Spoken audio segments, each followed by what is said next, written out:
자, 이제 지난주에 이어서 우리 다윗이 이제 이스라엘의 왕이 되었습니다. 그리고 나서 블레셋과의 전쟁이 있었는데 그 두 번의 전쟁에서 또 승리를 거두게 돼요.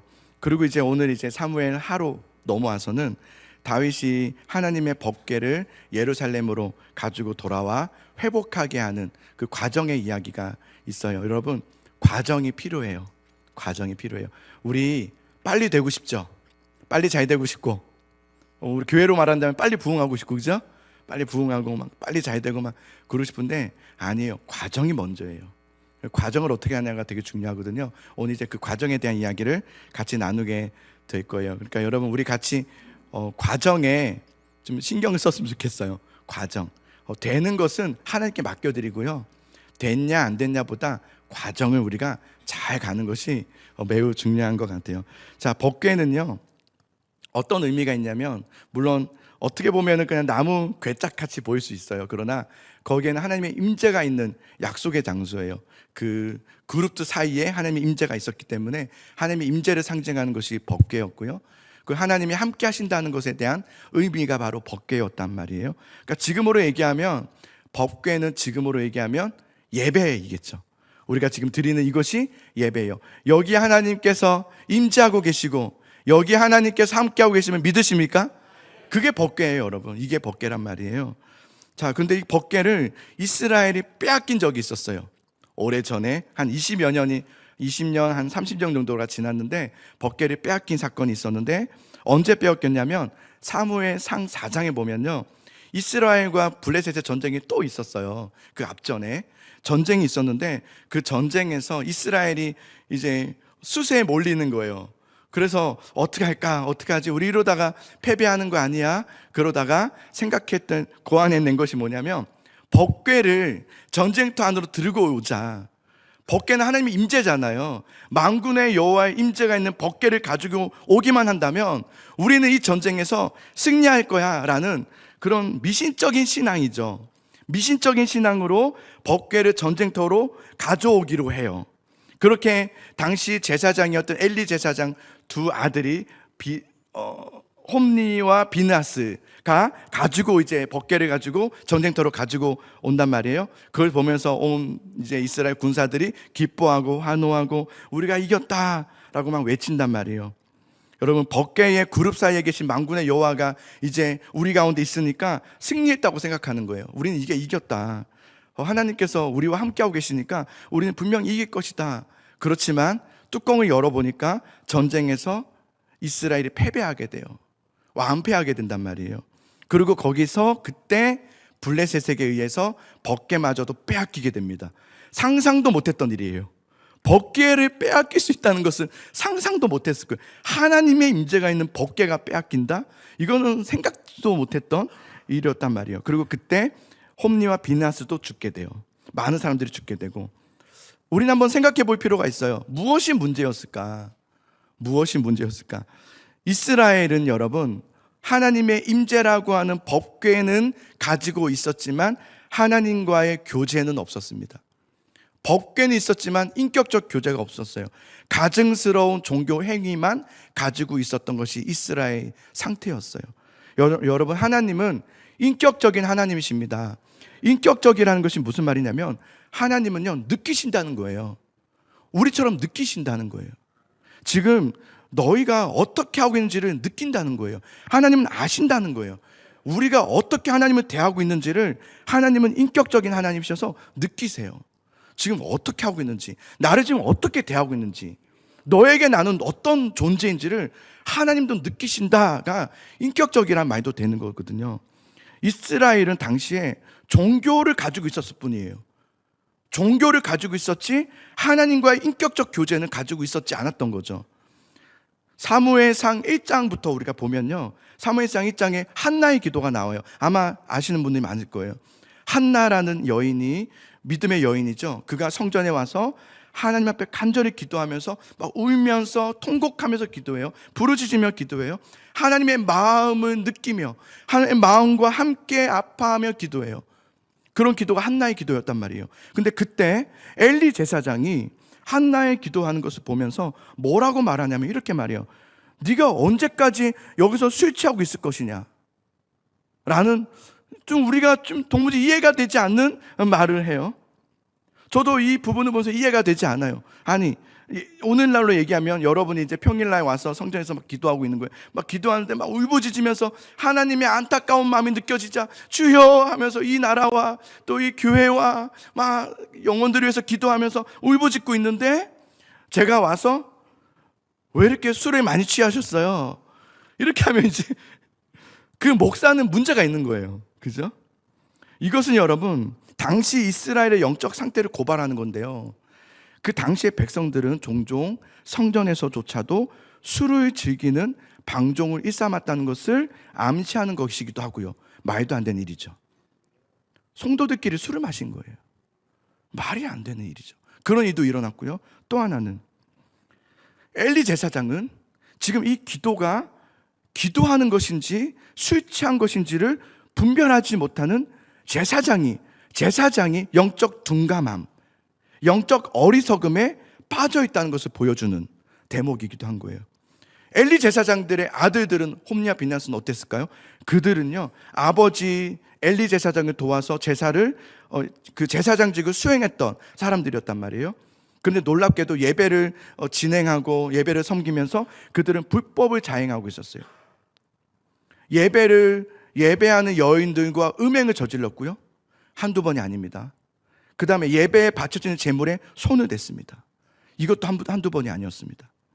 성경은 그래서 그 엘리 제사장의 아들들에 대해서 뭐라고 말하냐면 이렇게 말해요. 사무엘상 2장 12절을 한번 같이 읽어볼까요?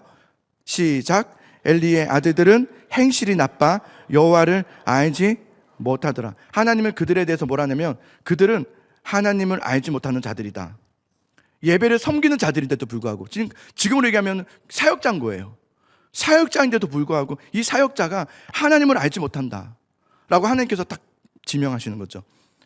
제사장부터 해서 엘리 제사장부터 해서 그의 아들, 그리고 이스라엘 모두가 영적으로 음란하고 방탕했다는 것을 보여주는 거예요.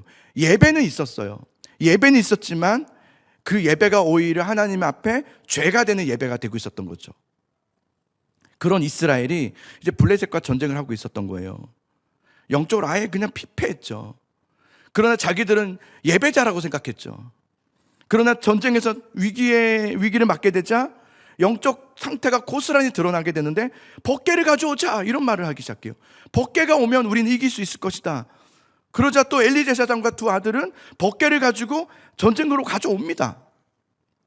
그러면 또 모두가 막 환호합니다. 막 우린 됐다, 이제 법궤가 왔다, 이제 하나님 만군의 여호와가 우리 중에 있으니 우린 이겼다. 그래서 막 그 성경에 보면요, 얼마나 환호성이 컸는지 이렇게 말하고 있어요. 여호와의 궤가 진영에 들어올 때에 온 이스라엘이 큰 소리로 외침에 땅이 울린지라.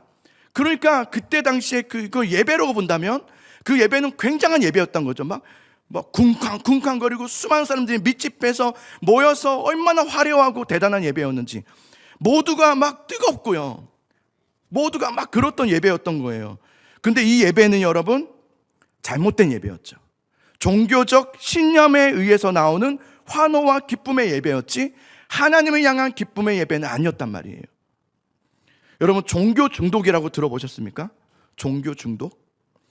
보통 중독이라고 하면 뭐 알코올 중독, 또 뭐 게임 중독, 또 뭐가 있을까요? 마약, 뭐 도박, 이런 것들 있죠. 이런 유형의 중독을 보러 주로 뭐라고 하냐면 행위 유형의 중독이라고 해요. 행위 유형의. 그런데 행위가 없는 무형 유형의 중독이 있어요. 무형. 그 대표적인 것이 뭐냐면 바로 종교 중독이에요. 종교 중독. 중독이라는 책이 있어요. 중독이라는 책을 제가 봤는데 그 책에 이렇게 되어 있어요. 그 많은 중독 중에 이제 종교 중독란을 제가 살펴보니까, 종교 중독이란 하나님을 섬기지 않고 교회 안에서의 활동과 행위에 매달려 있는 상태, 이거를 종교 중독이라고 해요. 겉으로 보기에는 신앙이 굉장히 독실한 것 같고요, 기독교 공동체 안에서는 굉장히 헌신하는 것처럼 보이지만, 이 종교 중독에 빠진 사람의 특징이 뭐냐면 열심은 있지만 또 대단한 것으로 막 이렇게 자기를 드러내지만 다른 사람에 대해서는 비판하고 정죄가 많다는 거예요. 그래서 교회 문제를 계속 일으키고 하나님이 앉으셔야 될 자리에 자기의 신을 앉혀놔요. 신앙생활을 굉장히 열심히 하는 것처럼 보이고요, 되게 맞는 말인 것처럼 말해요. 그렇지만 본질적으로는 하나님이 아니라 종교적 열심이라는 다른 신을 섬기고 있는 상태를 종교 중독이라고 하더라고요. 그래서 종교 중독자들의 특징이 있습니다. 종교 중독을 하고 있는, 종교 중독에 빠져 있는 사람들의 특징이 있는데, 제가 그 중에 몇 가지만 같이 나눈다면, 종교 중독자들은요, 하나님과의 관계가 아니라 종교적 열심에 자신의 모든 힘을 쏟는다는 거예요. 그래서 이들은요, 교회 안에서 이렇게 생각해요. 종교 행위를 많이 하면 믿음 좋은 사람, 종교 행위를 적게 하면 믿음이 부족한 사람이라고 생각하고, 생각만 하는 것이 아니라 남들이 향해서 판단하고 정죄해요. 다른 사람들을 계속해서 판단하고 정죄하죠.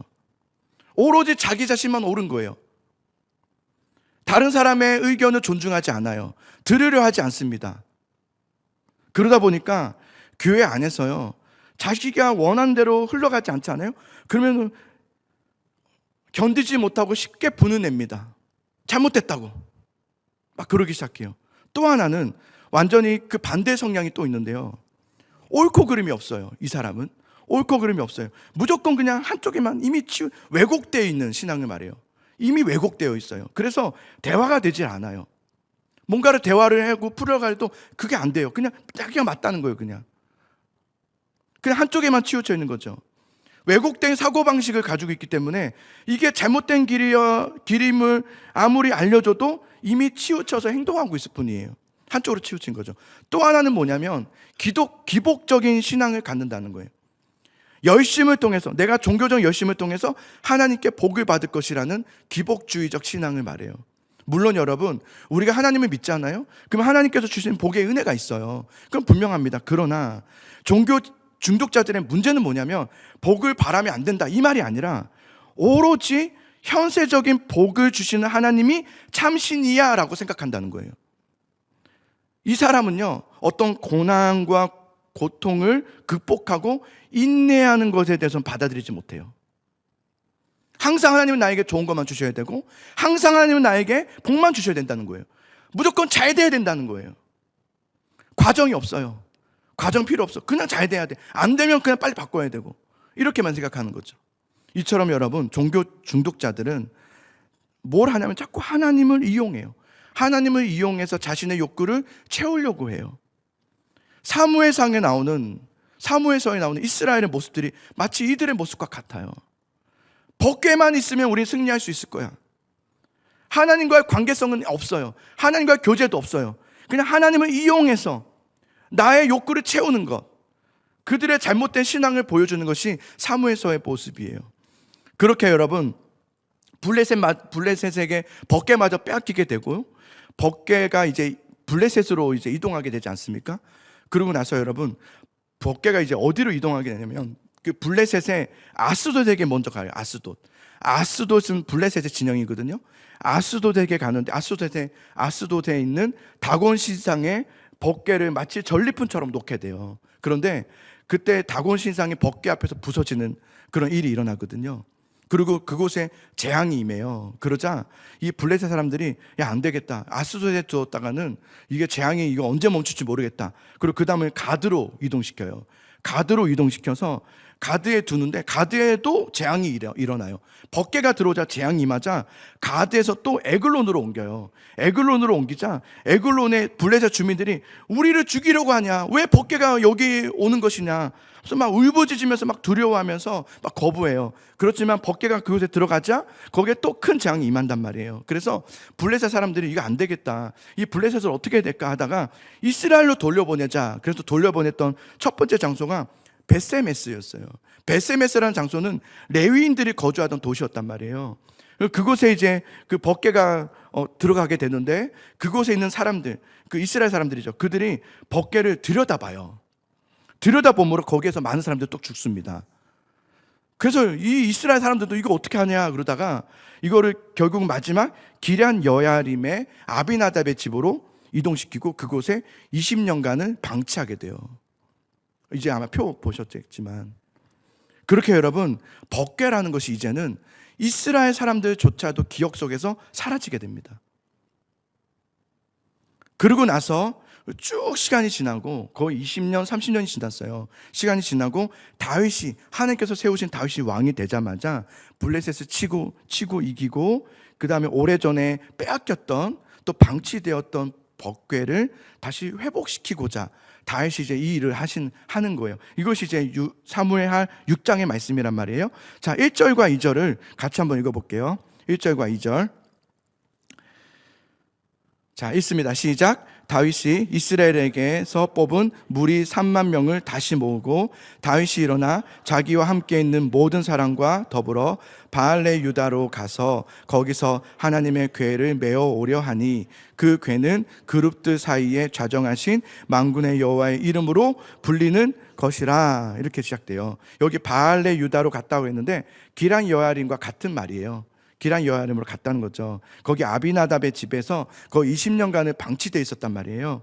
그래서 그곳에서 이제 옮겨서 이제 예루살렘으로 옮겨오는 그 일을 이제 시작하는 거예요. 그래서 3만 명을 동원시키고 그 이제 아비나답은 자신의 아들, 이제 우리가 아는 우사와 아효, 그죠? 우사와 아효가 앞에서 이제 좀 소를 이렇게 모면서 갔던 것 같고요. 우사는 옆에서 법궤를 지키면서, 그리고 많은 사람들의 악기가 동원되면서 하나님을 찬양하면서 엄청난 규모가 있죠. 3만 명이 모두가 나와서 그 법궤를 호위하면서 이제 예루살렘으로 옮기는 그런 과정 중에 있었단 말이에요.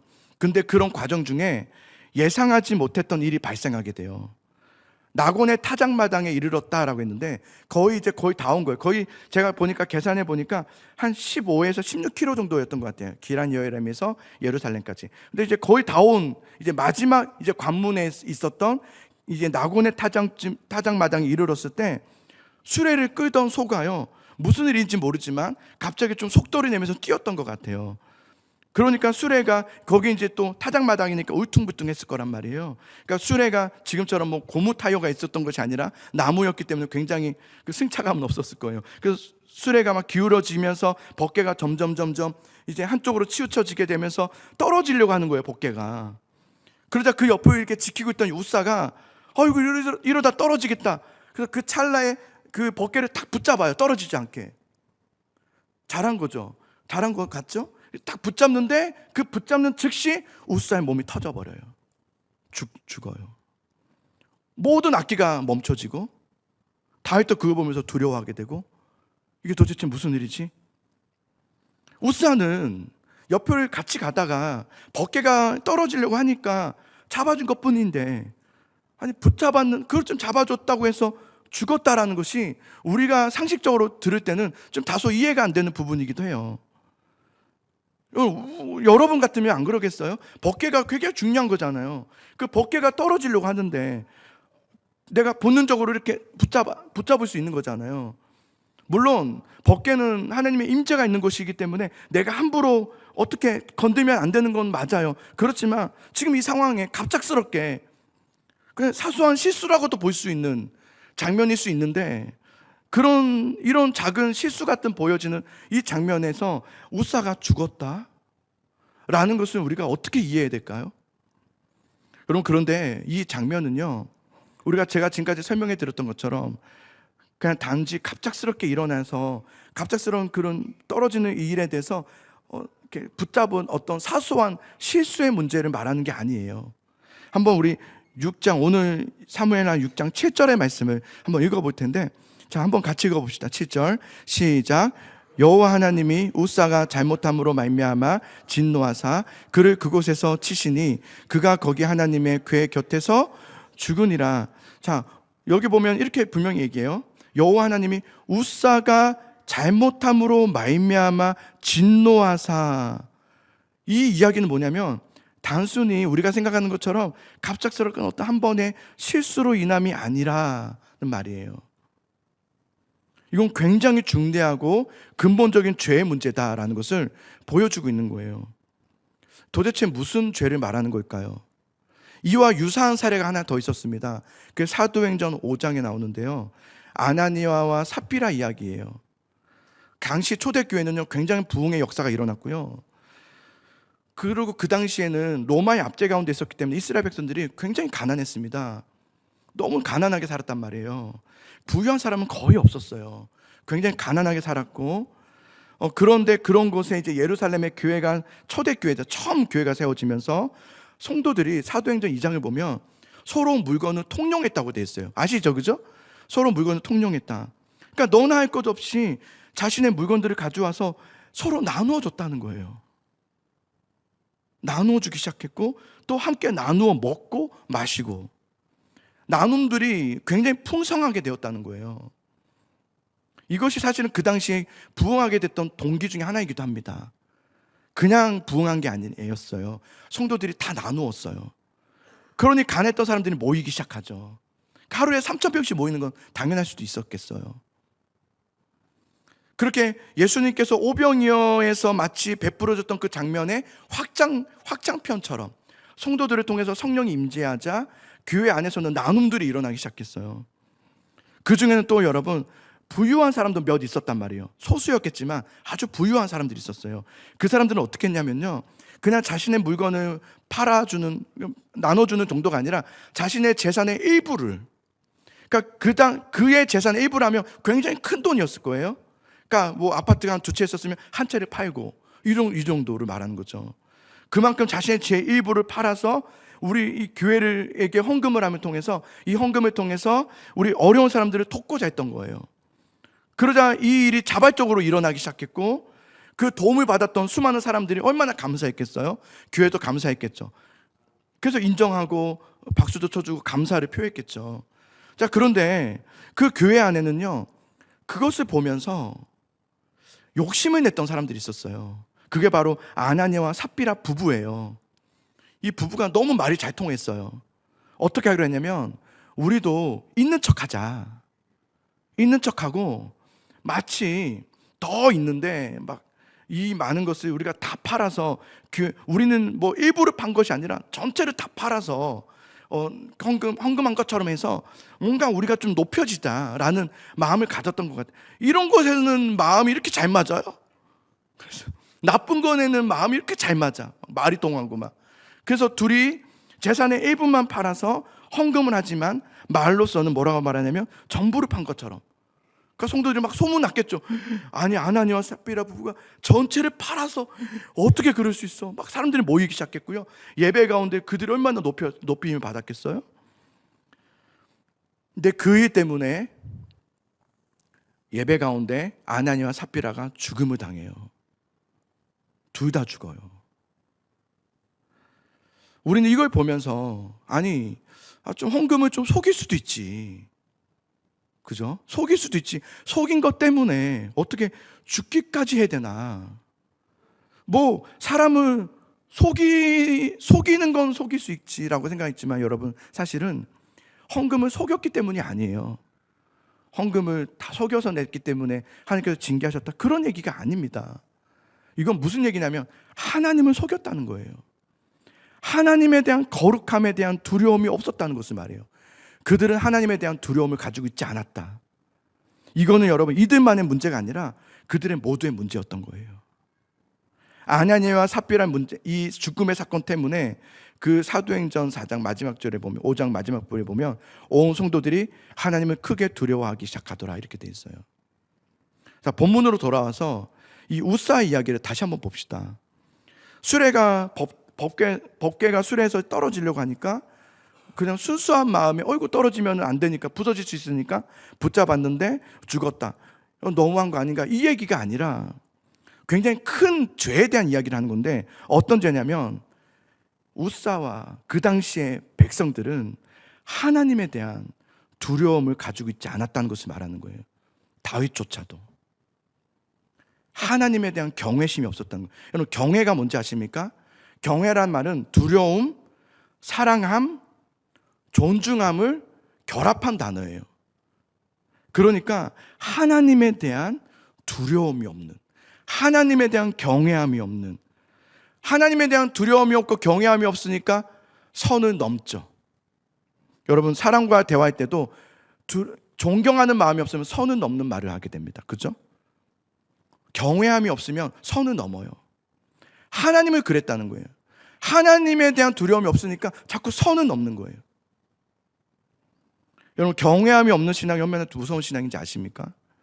어쩌면 어느 날 우리가 예배를 드리지만 하나님 앞에 이러한 하나님을 향한 경외함이 무뎌져 버린 것은 아닌가. 하나님의 두려움이 없는 거죠. 우리가 드리고 있는 이 주일 예배는 여러분 사실은 어마어마한 은혜 예배거든요.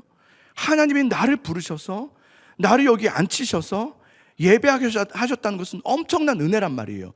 그런데 거기에 대한 경외함이 없는 거예요. 그게 얼마나 큰 감사인지를 모르는 거죠.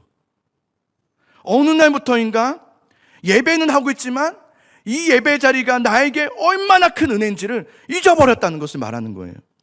나를 구원하신 은혜, 죽을 수밖에 없는 나지만 그런 나를 하나님께서 건져주셔서 나를 이 자리에 앉게 하신 것은 진짜 은혜구나. 거기에 대한 나오는 경외함, 두려움이 없어진 거예요. 두렵고 떨림보다는, 깊은 감사보다는 하나님을 너무 쉽게 여기는 경향이 생긴 거죠.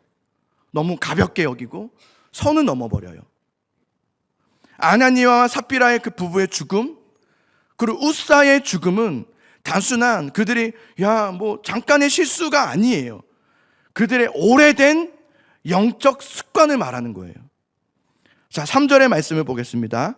자, 3절이 있습니다. 3절 시작. 그들이 하나님의 궤를 새 수레에 싣고 산에 있는 아비나답의 집에서 나오는데 아비나답의 아들 웃사와 아요가 그 새 수레를 모니라. 수레를 이제 실었다라고, 벗개를 수레에 실었다라고 되어 있고 그 수레를 또 그들이 웃사와 아요가 몰았다 이렇게 되어 있어요. 이게 뭐가 문제냐면 벗개는 여러분 이동할 때 방법이 있어요. 이건 하나님께서 제정하신 방법이 있단 말이에요. 출애굽기 25장 13절 14절을 읽어볼게요. 이렇게 옮겼어야 돼요. 13절 14절 읽습니다. 시작. 조각목으로 채를 만들어 금으로 싸고 그 채를 궤 양쪽 고리에 꿰어서 궤를 매게 하며, 벗궤는 내 모서리에 그 고리가 있는데 그 채를 거기에 끼워서 고앗 자손들이 그것을 어깨에 메고, 그 레위인들이죠. 그들이 옮기게 되어 있어요. 소가 옮기면 안 돼요. 사람이 옮겨야 돼요. 레위인들이. 그리고 그 몸에는 그 궤에는 절대 몸이 닿아서는 안 된다라고 경고까지 했어요. 민수기 4장 15절의 말씀을 읽어볼게요. 시작. 진영을 떠날 때에 아론과 그의 아들들이 송소와 송수의 모든 기구 덮는 일을 마치거든 고아 자손들이 와서 맬 것이니라. 그러나 성물을 만지지 말라. 그들이 죽으리라. 회막 물건 중에서 이것들은 고아 자손이 맬 것이며. 아멘. 자, 만지면 죽는다 그랬어요. 왜 만지면 죽는다고 하셨을까요? 하나님의 임재가 있는 그 법궤, 그곳은 죄인의 몸이 닿으면, 여러분 그 말씀 아시죠? 죄의 삭은 사망이란 말이에요. 죄로 있는 우리의 몸을 가지고 하나님의 임재 가운데 우리의 몸이 닿게 되잖아요. 우린 죽습니다. 그래서 그 당시에 법궤가 있었던 지성소에는 아무나 들어갈 수 없었고요. 오직 대제사장만 들어갈 수 있었어요. 그것도 피 흘림 없이는 들어갈 수 없습니다. 그래서 피를 뿌리면서 들어가지 않습니까? 이게 무슨 말이냐 하면 여러분 사실은 법궤라는 그 예배라고 합시다. 그곳은 아무나 그냥 들어갈 수 있는 것이 아닙니다. 어느 누구도 하나님 앞에 그냥 나아갈 수 있는 사람은 아무도 없다는 말을 하는 거예요. 오늘 우리가 이렇게 예배할 수 있는 것은 여러분 이 자리에 여러분 이렇게 더 앉아 계시는데 이것이 아무나 그냥 앉아 있는 거라고 생각하시면 안 됩니다. 내가 여기에 이렇게 앉아 있으면, 내가 그 자리에 지금 있으면 정말 하나님의 은혜구나 라는 것을 깨우쳐야 돼요. 이건 진짜 은혜였구나. 나의 죄를 위해서 십자가에서 죽으시고 피 흘리심, 부활하심, 그 은혜로 인하여 우리는 그 피로 인하여 오늘 예배 가운데 나올 수 있었던 것이고, 예배 가운데 하나님을 찬양하며 경배하며 말씀을 들을 수 있는 것도 오직 하나님의 은혜였다는 것을 여러분 잊지 않으시길 바라요. 그런데 여러분 법궤를 옮길 때 이들이 어떻게 하냐면요, 법궤를 수레에 싣고 소가 끓게 해요. 그리고 수레에서 법궤가 떨어지려 하자 우사는 아무렇지도 않게 그냥 더 잡아버려요. 이 모습을 한번 상상해 보세요.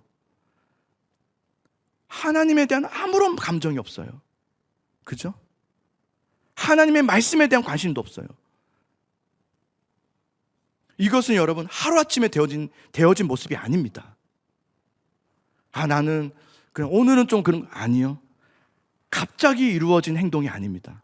이미 그들은 하나님 앞에 이런 식으로 대하고 있었다는 것을 고발하는 거예요. 예배는 있었고 법궤는 있었지만 그들은 처음부터 법궤를 함부로 대하고 하나님을 함부로 대하는 예배를 드리고 있었다는 것을 고발하는 거예요. 어쩌면 이것이 오늘날 우리들의 예배의 모습은 아닌지를 돌아보게 돼요. 언제부터인가 예배의 주인이 내가 되어버린 거예요. 하나님 앞에 나를 드리고 하나님 말씀에 귀를 기울이고 하나님을 경배하고 엎드려 찬양함보다는 내 편리함, 내 생각에 맞춰서 그냥 법궤를 수레에 싣고 소가 이끌면 더 좋지 뭐 어렵지 않게 그죠?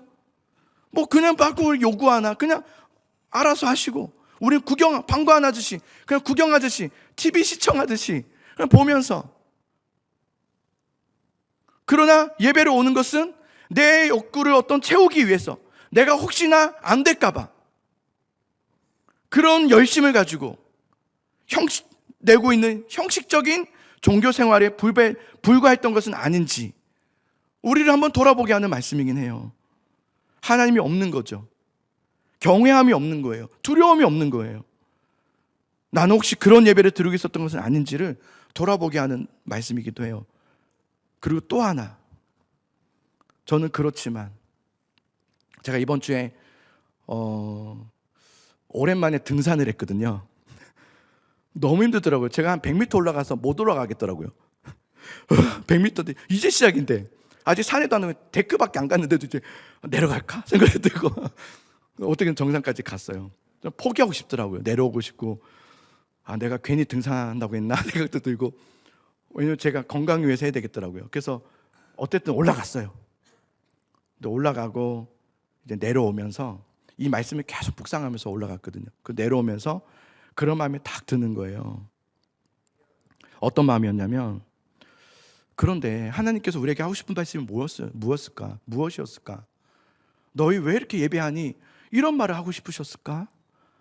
근데 묵상하면서 그게 아니라 만약에 하나님께서 그렇게 말씀하셨다면 정말 그 이면에 하나님께서 정말 우리가 하고 싶었던 말씀은 너네 왜 그런 예배를 드리는 거야? 막 책망하고자 함이 아니라 너희가 지금 그 자리에 앉아있다는 것이 얼마나 큰 은혜가 있었는지를 아니? 라는 것을 말씀하고 싶으신 거구나라는 생각이 들더라고요. 그래 맞아. 우리가 오늘 여러분 이렇게 이 자리에 앉아서 예배할 수 있는 것은 얼마나 하나님의 큰 은혜가 있었다는 것을 아십니까? 예배라는 것은 우리에게 그것을 알려주는 것이더라고요. 야, 너는 얼마나 소중한 존재인지 아니? 네가 얼마나 하나님 앞에 존귀한 자녀인지를 아니? 왜 그렇지 않은 것처럼 예배하니? 네가 여기에 앉아있는 것은 하나님의 온전한 은혜란 말이야. 그걸 왜 잊었니? 다시 회복하면 좋겠다 라고 하면서 우리에게 계속해서 예배를 통해서 하고 싶었던 말씀은 이거라고 생각해요. 너는 내 것이다. 너는 누가 뭐래도 내 것이다. 이 얘기를 하고 싶으시구나 생각했어요.